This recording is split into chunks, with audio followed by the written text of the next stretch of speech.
Сәлем достар, каналыма қош келдіңіздер. Сіздермен бірге Фариза Тоқсанбаева.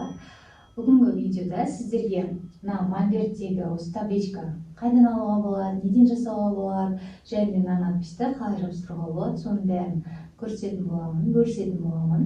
Ендеше менің каналыма тіркеліп, лайк басып, комментарий қалдыруды ұмытпаңыздар. Ендеше бастайық. Бұл табличка ПВХ деген материалдан жасалынған, барлықтарыңыз білетін шығарсыздар. Негізі мен бұны типографияға заказ бердім. Осылай домалақ жасап беріңіз деп размерін айттым. Менің размері 65-те 65. ПВХ 8 мм, по-моему, қалыңдығы сондай болды, менікі ең қалыңы болды.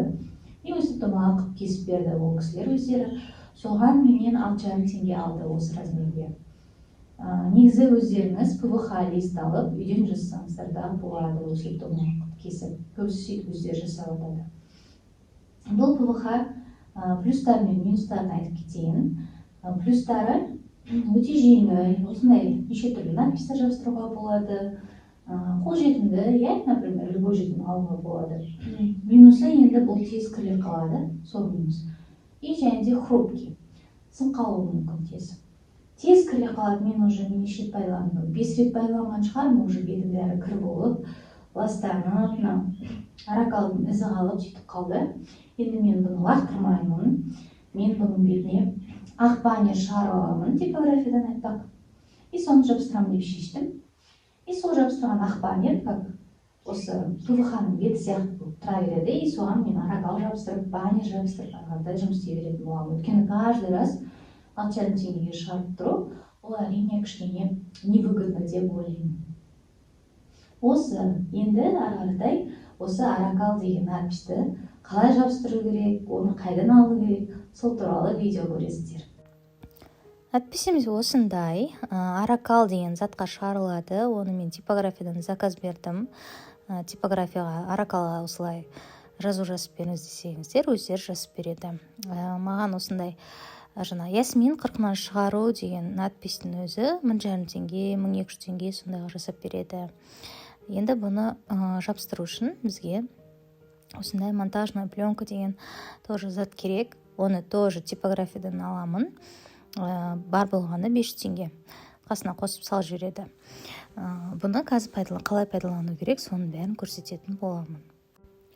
Осы монтажный пленканы надписке қойып, размерін қарап аламыз, және де сол надписке ғана келетіндей етіп қиып аламыз сондай размерде. Өткені қалғаны бізге жаңағы кедергі болады, мешать етеді, жабыс қала беретін болады. Сондықтан тура надпистің размерімен бірдей қылып қиып аламыз. Кейін осылай артындағы қағазы алынады, монтажный пленканың, и бетіндегі пленкасы ғана керек бізге. Сол пленканы осылай алып аламыз. Және де бұның жаңағы липкий слой болады, жабысқақ слой. Соны біздің жазуымызға қаратып, жазуымызға жабыстырамыз. Ол бізге сонда монтажная пленка, как жаңағы транспортировщик ретінде жүреді. Енді орысшама ренжімеңіздер, орысша қазақша болып араласып кетті. Осылай әдемілеп, дұрыстап жабыстырып аламыз. Өткені кейде дұрыс жабыспай қалады, и жазуымыз алынбай қалады, пленкаға жабыспай қалады. Менің надписім қыстан бері тұрған надпис, сондықтан ба кішкене дұрыс жабыспады. Дұрыс жабыспаған кездерде осы текстіміздің, жазуымыздың кішкене шетін тырнағымызбен бүйтіп көтеріп аламыз да артындағы сары пленкадан. И осы біздің монтажный пленкаға жабыстырып жібереміз. Сол кезде ілініп, біздің тексті монтажный пленкаға оңай алынады.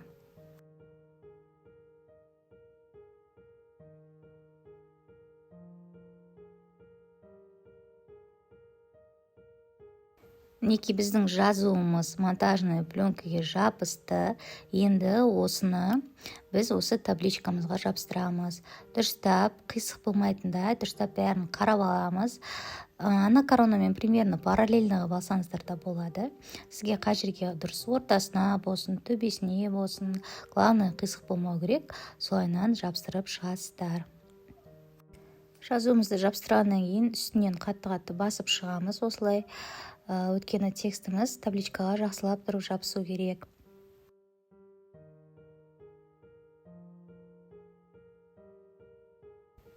менің жазуым дұрыс жабыспай қойды, сондықтан мен қолдарыммен былайынан көмектесіп жатырмын. Негізі жазу өзі автоматты түрде табличкаға жабысып қалу керек. Менікі білмеймін неге екенін, сол ұзақ тұрғаннан кейін ба осылай жабыспады дұрыс. Мен қолыммен көмектесіп осылай пленканы алдым.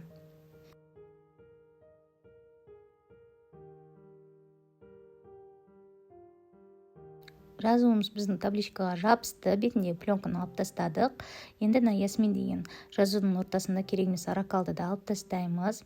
Сосын әп-әдемі надпись болып шығады. Ясмин астына 40-нан шығару болсын, бір жас болсын, тұсаукесер деген надпись жазуын тағы заказ берсеңіздер болады. Қасына корона, осындай көбелек қостырсаңыздар болады, мен сияқты. Өте әдемі болып тұрады. Шармен оформление жасап клиентке бере қоясыздар.